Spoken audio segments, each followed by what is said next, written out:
just to recap, this will be the first news for today's episode, which is basically, as we've mentioned, Zhang Yiming, the founder of ByteDance and was the CEO of ByteDance Global, is stepping down as CEO, and he said that he will take a step back and focus on the company's long-term strategy and other sort of personal initiatives, right? And as we mentioned, this is this sort of second departure from one of the top new tech company in a way, right? Because although ByteDance has been around for a while, it's true, like it's a second generation, right? It's not the Tencent, Alibaba, Baidu sort of generation. It's and you can see that as well, because a lot of those companies, ByteDance and PDD, they were advised and they were backed by those previous sort of founding companies almost, right, of China's top tech companies. So. And it's very different, right? In terms of generation, if you look at the first generation, the BAT, the founders themselves are like Jack Ma, like Pony Ma. They are of a different generation, different age as compared to this new generation here with Zhang Yiming, with Colin Huang. They are in their 30s, right? Much younger than the others before them, and to take a step back. To reach this level of success in your 30s, 40s is amazing, incredible. And then to take a step back at this point of time, it's in some sense even more incredible. I almost want to say ridiculous, but I don't think it's ridiculous, because what's interesting is that it's not like they're saying, they're retiring from the scene, they're not pursuing anything else. Both of them highlighted very clearly in the letters to employees and the letters to shareholders that they want a change in what they want to do, right? They want to change the role that they take in the company. They don't want to be the CEO, handling all the admin things, handling all the operational things of running a company, and so on and so forth. They want to take a step back to play the role that they are good at, which is being an entrepreneur, being a visionary, right? Bring the company to a different level by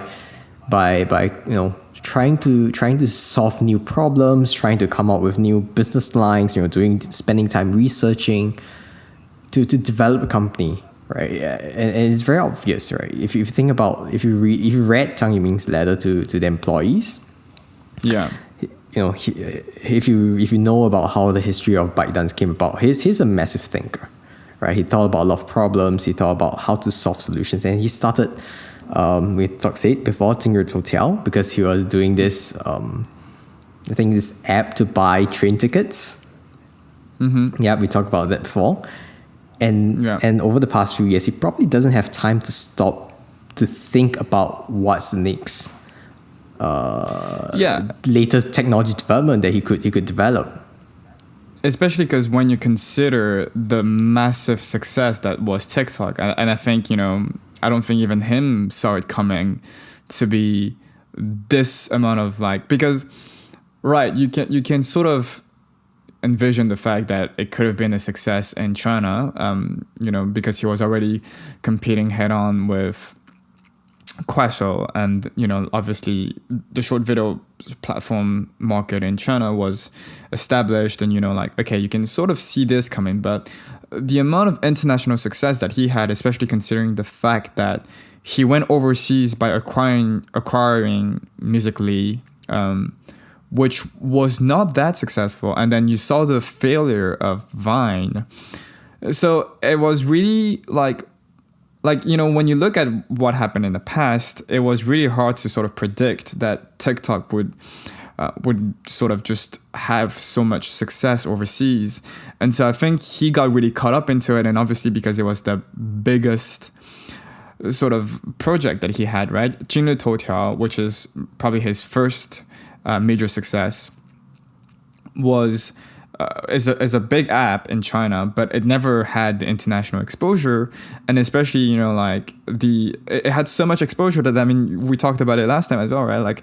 Trump was talking about it, it got involved into politics. It got involved into so many things that transcend just, what it's supposed to be, like an app to watch videos on, right? Which is also which is also like a symbol of its own success. And I think it really took a lot of his time. And as you said, like in his really beginning, he was just all about trying to come up with solutions to problems that he foresaw in society or in his circles. But I think this trend of having those CEOs taking a step back, because we saw it with Pinduoduo's Colin Huang as well stepping back earlier this year. They all say the same thing, right? As you said, they all want to take a step back and try to go back to this entrepreneur vibe. They want to come up with other projects. Being an innovator, right? And yeah.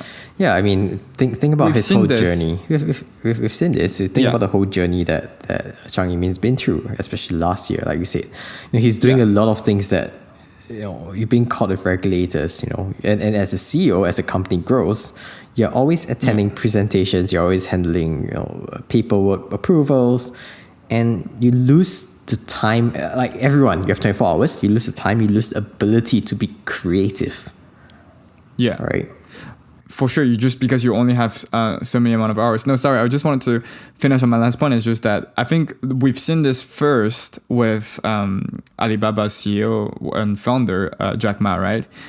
He very earlier on sort of like stepped down to give way to a new CEO, and his sort of rationale behind it was that he wants new blood, essentially, right? He wants new thinking. He wants people who can induce innovation, because maybe he was still stuck in the old age of how like Alibaba should be and how e-commerce should be, and he wanted to leave other people with fresher ideas and maybe just this more dynamic form of thinking into the company, sort of letting go of the reins, really, right? And for both Zhang Yiming and PDD, outside than just their sort of like venture of their own, they also talk about like wanting talent within the company to step up.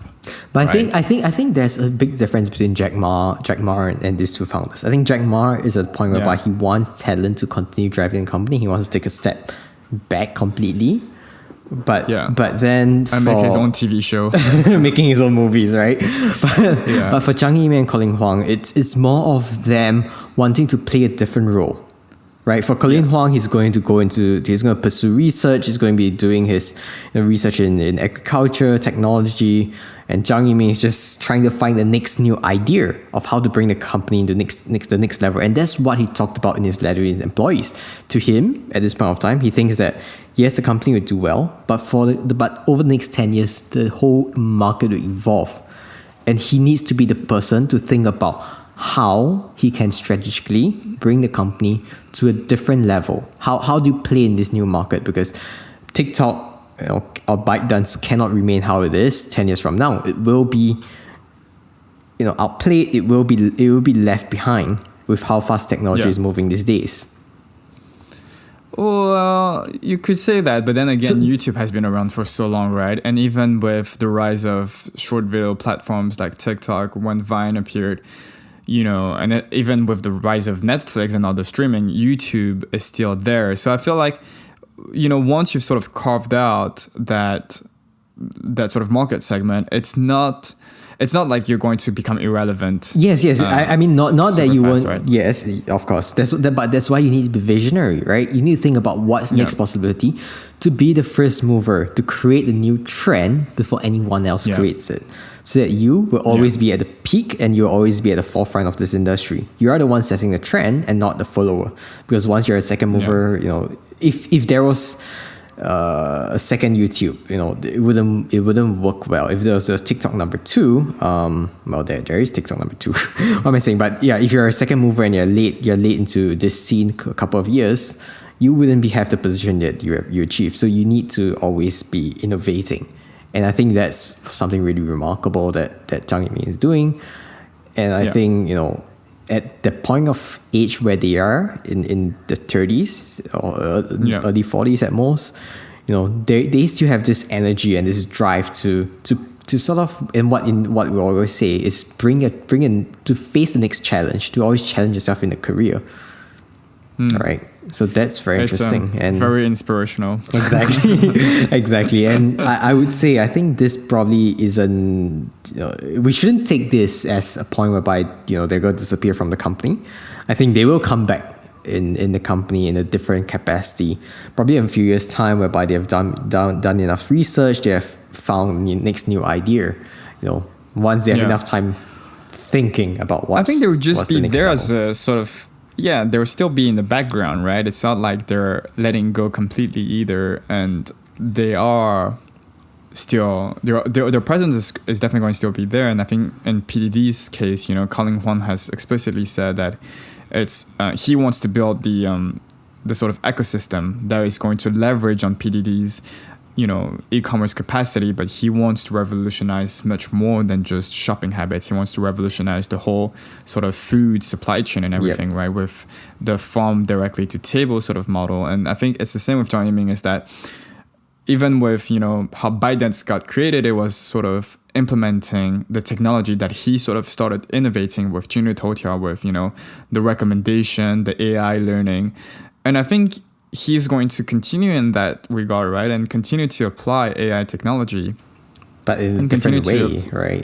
Finding new avenues and catching up with what's the latest development, so that he can find the best application in the current marketplace, or the marketplace in the future. Yeah. And so let's see. Let's see what he comes up with. It will be very interesting. And I think ByteDance anyways still in a very good spot. So I don't think it's going to get a big hit from this, even though maybe the stock market is going to react to it, maybe short term. Yeah, I mean, it's definitely very courageous for him to take this step back, when there are news of ByteDance wanting to go into IPO, but it could definitely be for the better.